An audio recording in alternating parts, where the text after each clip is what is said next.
দেখি বিবি রাসূলুল্লাহ সাল্লাল্লাহু আলাইহি ওয়াসাল্লাম বলেছেন যে যে তা মানুষের মধ্যে সেই শ্রেষ্ঠ, আমার উম্মতের মধ্যে সে শ্রেষ্ঠ যে তার বিবির কাছে শ্রেষ্ঠ, এবং বিবির কাছ থেকে সার্টিফিকেট পাইলে সে জান্নাতে পাবে। এটা চিন্তা করে লোকে প্রশ্ন করছে যে আমার বিবি এমন অবস্থা, তারে যতই সুন্দর শাড়ি কিনে দেই না কেন সে সন্তুষ্ট হয় না, সে আরেকটা চায়, আরেকটা চায়, প্রতি মাসে মাসে কিনে দিতে।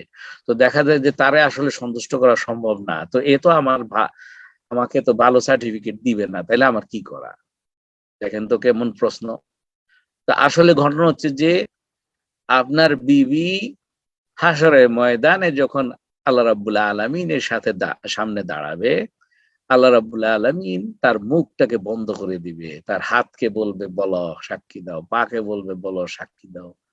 তখন কেউ মিথ্যা কথা বলতে পারবে না। সে বলতে হবে, বলতে বাধ্য হবে যে আমার স্বামী আমার সাথে ভালো ব্যবহার করেছে, আমার স্বামী তার মানে আমার সমস্ত ভরণ পোষণ ঠিক মতো করেছে, হালাল মোতাবেক করেছে। আমি কি বলে, আমি বেশি চাইছিলাম, কিন্তু বেশি করতে গেলে তার ঘুষ নিয়ে করা লাগতো, সুদি কারবারে ইনভলভ হওয়া লাগতো, সেগুলা সে করে নাই বলে আমি আমার সন্তুষ্টি মতো জিনিস পাই নাই। এটা বরঞ্চ এটাই সার্টিফিকেট। ও বিবি আয়সা তার হাজবেন্ড রে বলতেছে, আমরা তো 3 তলা বাড়ি, ওরা তো 4 তলা করে ফেলাইলো, তুমি কি করলা? এখন এ যাইয়া যেমনি হোক জোগাড় যন্ত্র করে 4 তলা বানায় সমান সমান করার জন্য। ওইটাকে বলে যে প্রতিবেশী ইফেক্ট, নেইবার ইফেক্ট, বলে যে জোনস ইফেক্ট। ও ও তো, আমরা তো এতদিন টয়োটা চালাইছি, ও তো মার্সিডিজ কিনে খাচ্ছে, তুমি কি করবা?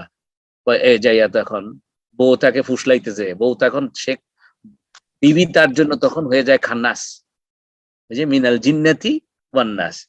বিবি তখন তার জন্য খান্নাস হয়ে যায়, সে ফুসলাইতেছে খালি, আর খালি জিদে জিদি করতেছে। তো পাশের ঘরের বাবির সাথে তো আর মুখ দেখাইতে পারতেছি না, সে তো এমন ডাক দেখাইতেছে, কি কয়, দেখো কিভাবে মার্সিডিজ আপনার এসি ওয়ালা গাড়ি নিয়ে এসি, দেখো দেখো কেমন আমার হাজবেন্ড কিভাবে চালায় দেখো।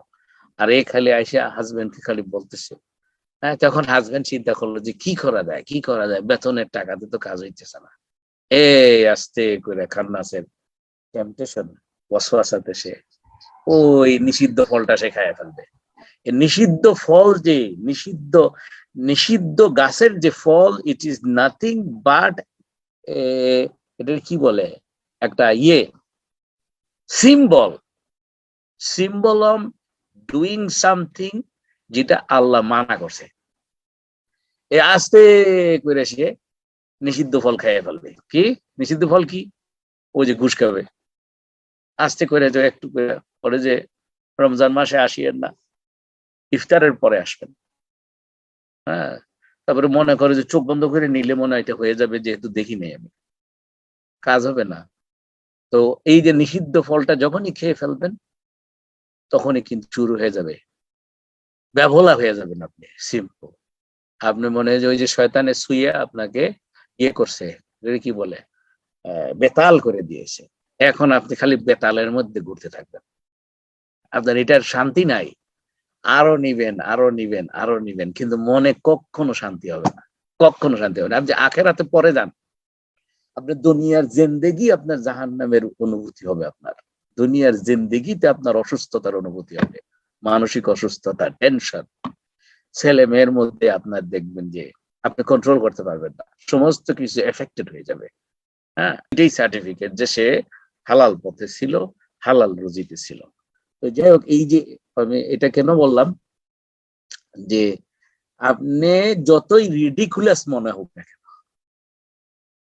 হ্যাঁ, আমাকে অনেক সময় এরকম বলেছে যে কি বলে, পরিবারের সদস্যরা বলে, পরিবারের সদস্যরা বলে, কয় এত বড় ইউনিভার্সিটির প্রফেসর, কিছুই করতে পারলো না, দেশে কোনো ফ্ল্যাট নাই, এই আপনার জমি কিনতে পারে নাই, খালি বাপের দেওয়া যা আছে তাই আছে। তো এইটা কইলে আপনার এনকার করে, আপনার হাসাহাসি করে, কবে খুব এত পড়ালেখা করে কি লাভ হয়েছে না।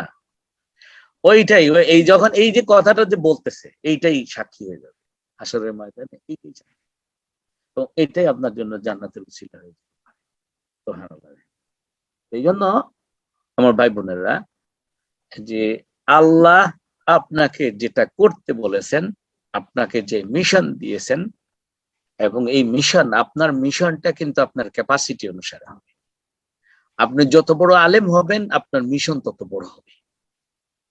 আপনি যত বড় শিক্ষিত হবেন, আপনার মিশন তত বড় হবে। আপনি যত বুঝদার হবেন, আপনার মিশন তত বড় হবে।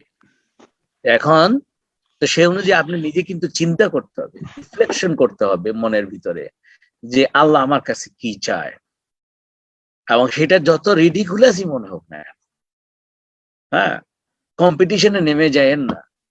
ওই যে আমরা আমি ইকোনমিক্স এর টিচার, ইকোনমিক্স এ বলে জোনস ইফেক্ট বলে। জোনস ইফেক্ট মানে হচ্ছে ওই প্রতিবেশী, তার নাম হচ্ছে জোনস, মানে জোনস একটা স্ট্যান্ডার্ড নাম, ইংলিশ নাম, বলে জোনস ইফেক্ট।